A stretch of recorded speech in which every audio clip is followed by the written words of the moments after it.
चाहते, कोई कारण लगा करके उनको घसीटते हुए हम ले जाते हैं। मैं काल हूं, मैं मृत्यु का देवता हूं, लेकिन आप जैसे महापुरुष तपस्वी संत का मैं स्पर्श नहीं कर सकता। आप अपना चरण मेरे मस्तक पर रख दीजिए तो मैं मृत्यु में काल भी पवित्र हो जाऊं।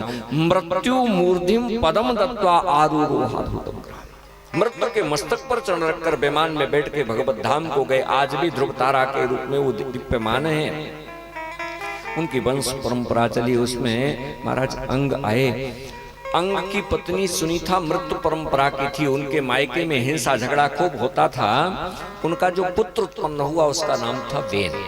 वेन जन्म से ही नास्तिक, वो सन्मार्ग को छोड़कर कुमार्ग पर जाता, अच्छा उपदेश सुनता ही नहीं था, बुरे आचरण में करता, नास्तिकता उसके अंदर विद्यमान थी। महाराज अंग बड़े व्यथित थे। उसकी स्थिति को देख करके सब छोड़ करके गए तो लौट कर आए ही नहीं।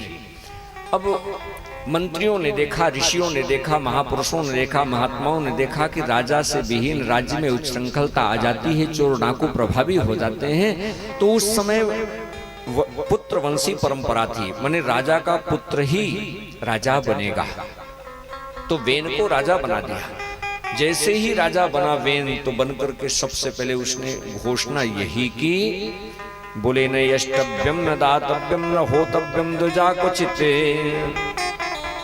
न यज्ञ करना चाहिए, न दान करना चाहिए, न जप करना चाहिए, न भजन करना चाहिए, सब बंद करा दो। ऋषियों ने देखा, महात्माओं ने देखा, ये जो प्रकृति है, जो सृष्टि है, ये धर्म के आधार पर चलती है। प्रकृति हमको जो सुविधा देती है, कभी ठंडी से हम उग गए तो गर्मी आ जाती है, धूप से तप गए तो वर्षा ऋतु आ जाती है। हमको जितनी आवश्यकता है उतनी पवन देवता हवा के रूप में सेवा करते जा रहे हैं। प्रकृति ये व्यवस्था देती है, तो हमारा भी कुछ कर्तव्य है कि इसकी कृतज्ञता को हम रखें, हम यज्ञ याग आदि करें। प्रकृति हमारा आवश्यकता है। आप एक मोबाइल भी रखते हैं तो उसको भी रिचार्ज कराना पड़ता है। जो बड़े बड़े यज्ञ अनुष्ठान कथा भागवत ये सबसे ये प्रकृति का संतुलन बनाते हैं, ये मन को विशुद्ध करते हैं। अब तो पूरे विश्व के वैज्ञानिकों ने भारत को स्पष्ट कह दिया कि भारत के विद्वान मनीषी भक्त लोग यज्ञ आगादि करते रहेंगे, हव्य का जो धूम्र उठेगा ये विश्व के पर्यावरण को शांत कर सकता। नहीं तो पूरी दुनिया में आप देखिए कितनी बमबारी हो रही है, कितना पर्यावरण प्रदूषित हो चुका। अब तो श्वास लेना, देश की राजधानी दिल्ली, बीच में कई बार बातें आती है ना कि वहां श्वास लेना कठिन हो जाता है। यज्ञ का हव्य, यज्ञ का धुआं, ये जो भजन है, जो जप है, ये वातावरण को, लोगों के मन को विशुद्ध करेगा।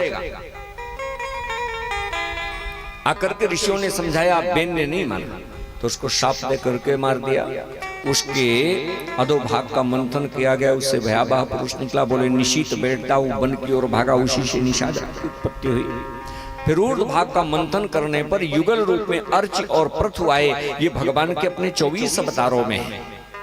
पृथु अवतार या राजा के रूप में भगवान का अवतार, ये व्यवस्थित नियंत्रित करने के लिए हुआ। बंदी जन आकर के नए राजा को पाकर स्तवन करने लगे, गुणगान करने लगे, बिरदावटी करने लगे।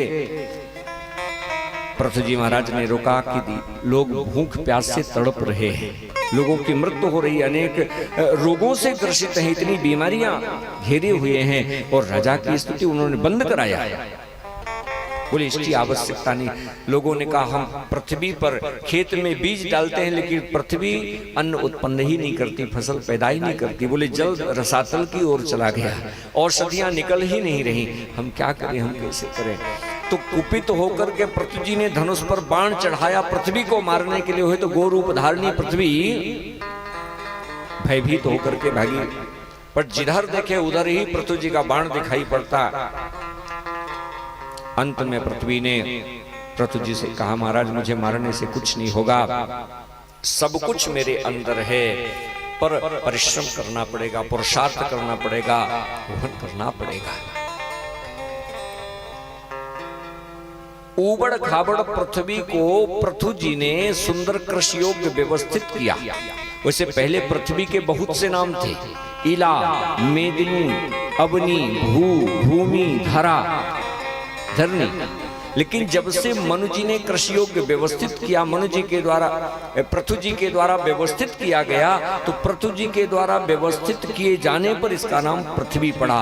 जैसे मनु जी से हम सब मानव कहलाए उनके उत्पन्न होने के बाद, ऐसे पृथु जी के द्वारा व्यवस्थित किए जाने पर इसका नाम पृथ्वी पड़ा। सब ने अपने अपने अनुसार, दैत्यों ने प्रहलाद जी को वत्स बना करके मदरा का दोहन किया, सर्पों ने वासुकी को बछड़ा बना करके विष का दोहन किया, देवताओं ने इंद्र को बछड़ा बना करके अमृत का दोहन किया, ऋषियों ने बृहस्पति को बछड़ा बना करके श्रुतियों का दोहन किया। सब लोग अपने अपने इस पृथ्वी में, इसका नाम है रसा, सब रस इसमें है, रत्न गर्भा वसुंधरा, सब कुछ पृथ्वी के अंदर विद्यमान है। अपने अपने अनुसार सबने ले लिया।